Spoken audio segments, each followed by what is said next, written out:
আজ আমি বানাবো খুবই সুস্বাদু ডাব চিংড়ি। সামনে নববর্ষ আসছে, বাঙালির খুবই একটা প্রিয় দিন। এই বছরের প্রথমের দিনে এই রকম একটা সুস্বাদু আর স্পেশাল রান্না পরিবারের জন্য একটা উঠতি গিফট। এই রকম রান্না যদি পরিবারকে করে খাওয়ানো যায় এই বছরের প্রথম দিনে, খুবই খুশি হয় তারা। চলুন বানায় এই ফেমাস ডিশ ডাব চিংড়ি। ডাব চিংড়ি বানাবার জন্য একটা গোটা ডাব আমি বাজার থেকে কিনে আনিয়েছি। এবার এই ডাবের মুখটা এইভাবে একটা চৌকো শেপ করে কাট লাগিয়ে নেব। দিয়ে ওই শেপটা আমি প্রথমে ধীরে ধীরে খুলে নেব।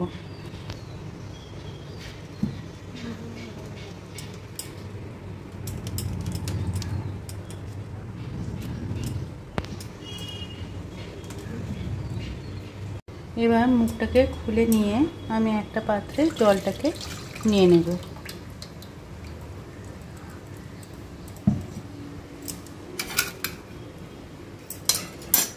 এবার ভেতরের যে মালাইটা আমি চামচে করে একটা বাটিতে বার করে নেব। এভাবে নারকেলের ভেতরে যে অল্প মালাই আছে সেটাকে বার করে নিতে হবে।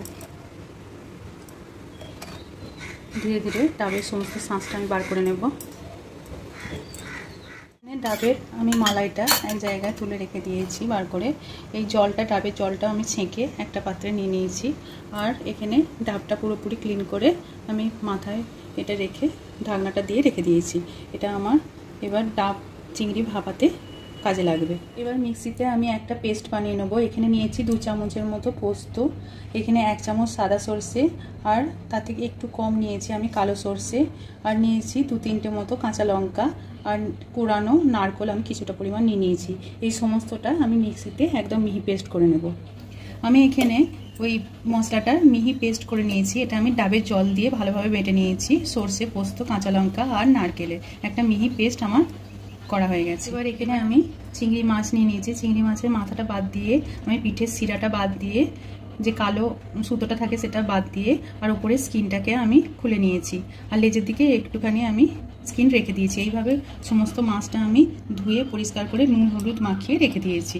এবার আমি একটা প্যান এখানে আমি বসিয়ে নিয়েছি। এবার তাতে আমি একটু সরষের তেল দিয়ে নিয়েছি। প্রথমে আমি সরষের তেলটা আমার গরম হয়ে গেছে। এটা চিংড়ি মাছগুলো একটু হালকা নেড়ে ছেড়ে ভেজে নেব কালার আসা অবধি।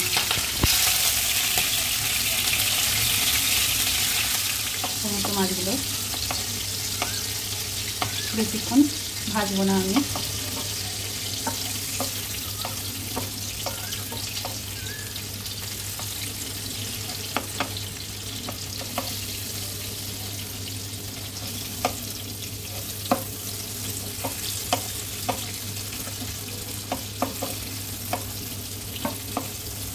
দেখুন আমার চিংড়ি মাছগুলো এপিট ওপিট করে লাল লাল করে ভাজা হয়ে গেছে। আর আমি ভাজবো না, এটাকে আমি এবার একটা পাত্রে তুলে নেব সব মাছগুলো।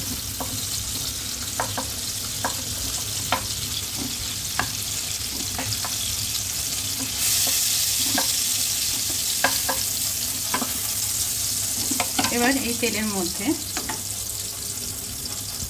আমি যে মশলাটা আমি বেটে রেখেছিলাম সেটা দিয়ে দেব।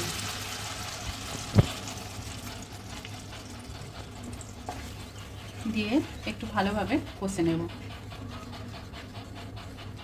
মশলাটা যতক্ষণ না শুকনো হচ্ছে এইভাবে আমি নেড়ে নেড়ে এটাকে কষিয়ে নেব।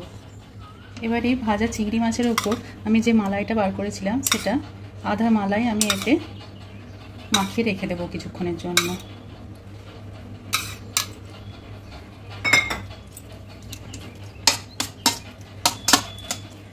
এভাবে চিংড়ি মাছগুলো একটু মালাইয়ের মধ্যে মাখিয়ে রেখে দেবো, আর বাকি মালাইটা আমি যখন ভাপাবো তখন ব্যবহার করব। দেখুন মশলাটা কষে যখন তেলগুলো সেপারেট হতে থাকবে সেই সময় আমি পরিমাণ মতো নুন দিয়ে দেবো। নুন দিয়ে একটু কষিয়ে নেব।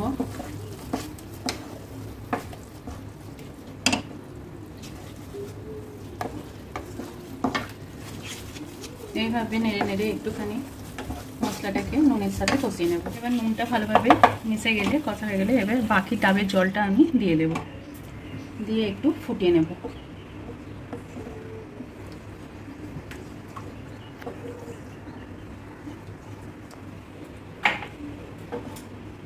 এবার দেখুন এটা ফুটতে লেগেছে কালিটা।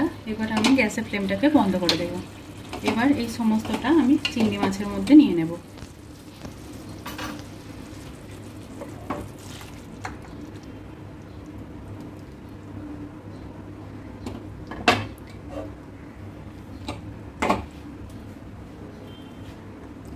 একটু মাখিয়ে নেব মাছের সাথে। এবার একটা ডাব আমি এখানে একটা স্ট্যান্ডের ওপর গ্যাসের ওপর বসিয়ে নিয়েছি। এবার ধীরে ধীরে এই মাছের গ্রেভি সমেত মাছটাকে আমি এর মধ্যে দিয়ে দেব।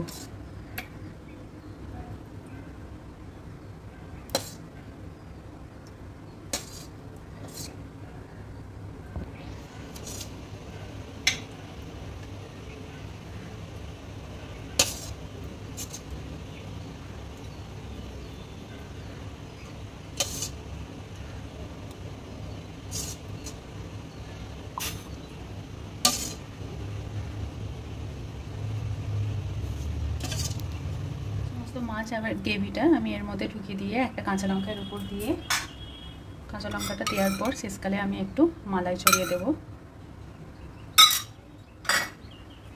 দিয়ে মুখটাকে এইভাবে সিল করে দেব। আধা ঘন্টার জন্য এইভাবে মুখটাকে সিল করে আমি মিডিয়াম টু হাই ফ্লেমে এটাকে ভাপিয়ে নেব। দেখুন ভাপটা না বেরোবার জন্য আমি একটা বাটি উপরে চাপা দিয়ে দিয়েছিলাম, আর ডাবের গাটাও খুব সুন্দরভাবে উড়ে গেছে। এতে কারির মধ্যে একটা ভালো সোদা সোদা গন্ধ চলে আসবে, দারুণ টেস্ট হবে ডাব চিংড়ির মধ্যে। এবার আমার আধা ঘন্টা হয়ে গেছে, গ্যাসের ফ্লেমটা আমি বন্ধ করে দেব আর কিছুক্ষণের জন্য রেখে দেবো এইভাবে। দেখুন কিছুক্ষণ বাদে আমি বাটিটা তুলে নিলাম। এবার ওপরের যে ডাবের ঢাকনাটা ছিল ওটাও আমি তুলে নিলাম। দেখুন তেলটা ওপরে সেপারেট হয়ে গেছে আর মাছটাও ভালোভাবে সিদ্ধ হয়ে গেছে। দেখতে কতটা সুন্দর লাগছে, একদম মাখো মাখো একটা গ্রেভি তৈরি হয়ে গেছে। এরকম ডাব চিংড়ি খেতে খুবই সুস্বাদু হয়। এবার আমি একটা পাত্রে চিংড়ি মাছটাকে আমি ঢেলে নেব।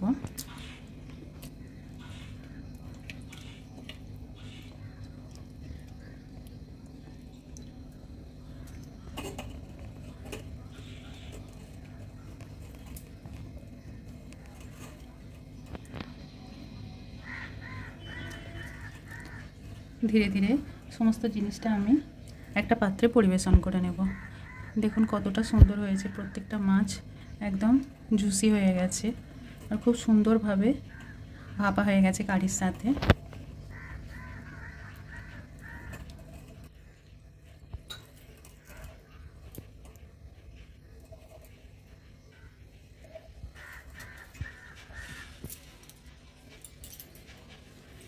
এটা আমি গরম ভাতের সঙ্গে পরিবেশন করব।